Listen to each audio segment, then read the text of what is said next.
Starí ľudia rozprávajú, že dve žilinské veže, ktoré sú symbolom mesta, sa z času na čas strácajú. Jednoducho zmiznú. Do neba sa netýči ani štíhla väža kostola, ani mohutnejšia väža starej strážnice. Môže za to bylinkárka Agáta, vedma, ktorá sa potulovala Žilinou už pred 1000 ročím a vraj sa potuluje dodnes. Je to záhadná bytosť. Nikto nevie, odkiaľ prišla. Objavuje sa v uliciach mesta, keď Žilina prežíva nespravodlivosť. V starom ošuchanom kabáte, do ktorého je zahalená jej vychudnutá zhrbená postava, má ukrytý zázračný krčach. V ňom nameriava bohatstvo a šťastie, alebo hanbu a trest. Ľudia ju často nevidia, no jej hrubú palicu občas počujú búchať v uliciach mesta. Jej buchot znie ako úder kostolného zvona. Zobúdza spiacich. Tí, čo majú úprimné a čisté srdce, sa vedmi nemusia báť. Takým pomáha. Ale falošníci a zlomyselníci, tým je beda. Na tých vedma Agáta zosiela mor. A to nie hociaký. Trpia slepotou, o akej nikto ani neslýchal. Všetko vidia čierno. Tak to bolo aj s 12 radnými pánmi, ktorí rozhodovali o osude Žilinčanov pred 300 rokmi. Ich spravodlivosť bola nielen slepá, ale aj veľmi lakomá. Milí radní páni sa naučili na riadne podplácanie. Nechceli obyčajné medenáky, ale zlaté groše. A nie jeden, ale aspoň 100. Spravodlivosť, za ktorú bolo treba pánom platiť, priniesla do mesta neprávosť. Ľudia sa navzájom okrádali a brali si aj to posledné. Zdalo sa, že sa zo Žiliny vytratila všetká dobrota a súcit. Možno, že na pyšnom žilinskom námestí, kde žili bohatí kupci, to bolo naozaj tak. Ale na predmestí, kde sa tlačili k sebe chalúbky chudobných ľudí, mal súcit ešte stále svoje miesto. Možno preto, že tam bývala dievčina s veľkým srdcom. Tereska. Všetci ju mali radi pre jej ochotu a dobrotu. K tomu jej pán Boh pridal aj krásu. Oči modré ako nezábudky, dlhé čierne vlasy, štíhly driek a útle nôžky. Nečudo, že patrila k najžiadanejším nevestám predmestia. Chodili za ňou aj pýtači z bohatých rodín. A nevadilo im, že je chudobná a okrem 2 bielých koziček nemá skoro nič. Tereska však už mala svojho milého dávno vyhliadnutého. Jediná chyba bola v tom, že bol preč. Narukoval za vojaka a slúžil v cisárskej armáde. Tereska ho verne čakala. Jej milý odišiel na vojnu, aby ušetril peniaze, za ktoré by si potom spolu kúpili malý domček so záhradkou. Tereska vedela z kozieho mlieka variť rôzne dobroty. Predávala ich na námestí a tiež si odkladala ušetrené grošíky. Raz sa však stalo, čo sa nemalo stať. Košíky so syrovými dobrotami si rozložila na námestí, priamo pri stánku pyšnej Doroty. Tá bola pravý opak Teresky. Kostnatá, ryšavá, pehavá, nohy veľké ako lopaty. Hoci sa parádila, chlapci sa za ňou neotáčali. Nelakalo ich ani jej bohatstvo. Veď na čo by im bolo, keby mali žiť s takou špatou? Tereska nechcela pyšnú Dorotu nahnevať. Nechtiac si však oprela svoj košík o stánok, kde Dorota predávala kožušiny. Kožušinárka na ňu hneď vyletela. Ty predmestská chudač, bedač akási pačmaga otrhaná, čo si to dovoluješ? Ako sa opovažuješ obsadiť svojim hnusným starým košíkom miesto, za ktoré som ja pánom riadne zaplatila? Prepáč, pani Dorotka, ospravedlňovala sa. Neurobila som to úmyselne. Idem sa rozložiť na iné miesto, do rohu námestia. Len choď, zahundrala Dorota. Ale nemyslí si, že sa to skončí takto lacno. Veru nie. Pôjdem za radnými pánmi, nech ťa potrestajú. Dajú ti pokutu za to, že si sa opovážil obsadiť miesto, za ktoré som si ja poctivo zaplatila. Aj pani Dorotko, nerob to, zľakla sa Tereska. Nemám grošiky na pokutu. Peňažky si šetrím na svadbu so svojím milým, keď sa mi vráti z vojny. Keby Tereska povedala niečo iné, možno by jej Dorota odpustila. Toto však nie. Nahnevala sa ešte viac. Tá Chudobná dievka z predmestia sa chce vydávať? Ešte k tomu za vojaka? No nikto nechce, hoci mám truhlicu plnú zlatých grošov. Kdeže, milá Tereska? Ty sa nevydáš. Ty pôjdeš rovno do väzenia.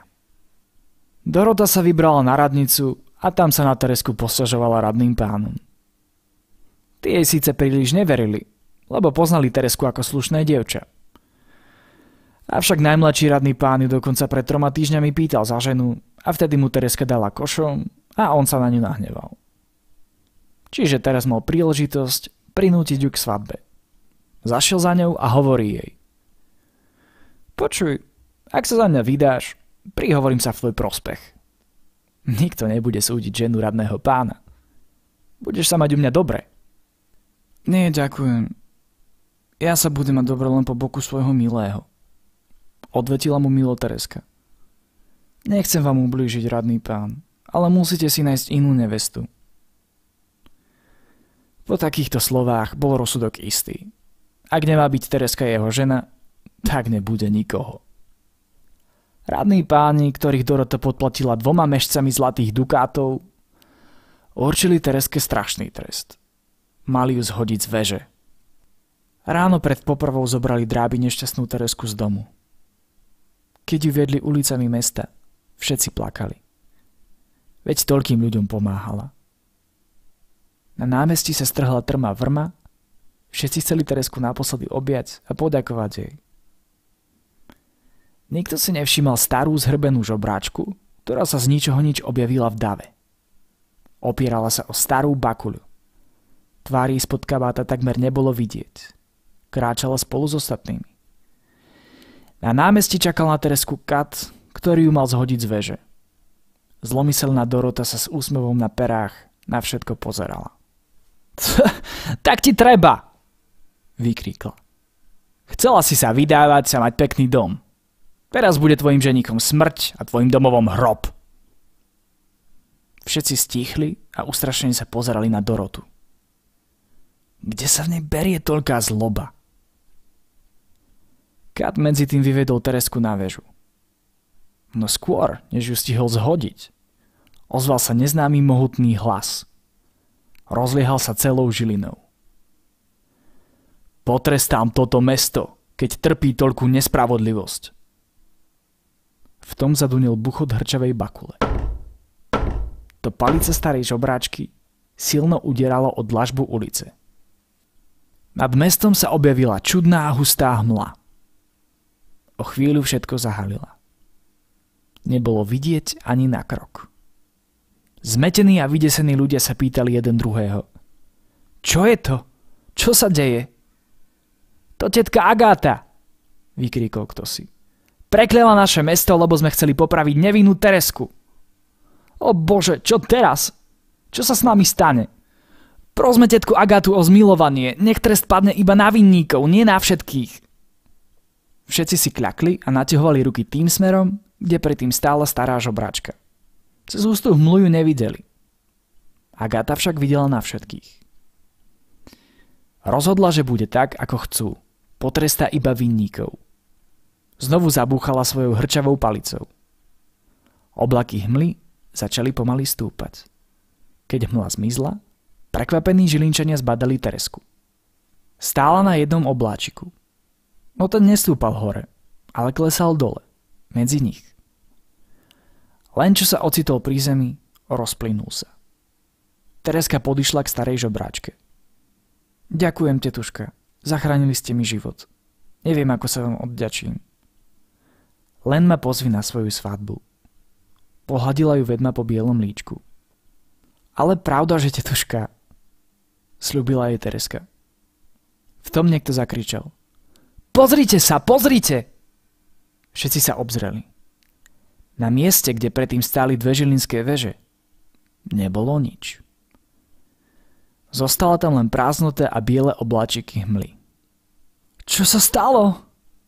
Vylekane sa spýtala nejaká žena. To je moje znamenie, odpovedala im vedma Agáta. Vždy, keď sa v tomto meste udeje nejaká neprávosť, veže sa stratia a objavia sa až vtedy, keď bude krivda napravená a vinníci potrestaní. Tak ako teraz. Každý dostal, čo si zaslúžil. Nevinná slobodu a vinníci hanbu. Prstom ukázala na klietku hanby, čo stála uprostred námestia. Za jej mrežami sa tlačilo 12 radných pánov spolu s pyšnou Dorotou a Katom. Hádali sa a obviňovali jeden druhého z toho, čo sa stalo. Boli takí smiešní, že sa celá Žilina smiala. Obyvatelia mesta sa pomaly pobrali domov. Zavládla tichá, pokojná noc. Ráno, keď sa všetci zobudili, žilinské veže znova stáli na svojom mieste a týčili sa do neba. O 2 roky mala Tereska svadbu. Prišla na ňu aj tetka Agáta. Do mesta sa vrátila spravodlivosť a poriadok, pretože radní páni sa báli, aby sa veže opäť nestratili a oni sa znovu neocitli v klietke hanby. Tak je to vraj až dodnes. Keď je v meste spravodlivosť a poriadok, veže sa hrdo týčia do neba. Keď v ňom však zavládne nespravodlivosť, na okamih zmiznú. Neveríte? Skúste sa niekedy na ne zadívať. Aj mne sa predčasom strátili z očí. Niekto by povedal, že ich len zakryla hmla. Ja však dám krk na to, že sa zás medzi nami potulovala tetka Agáta a pozerala sa, či v meste vládne spravodlivosť.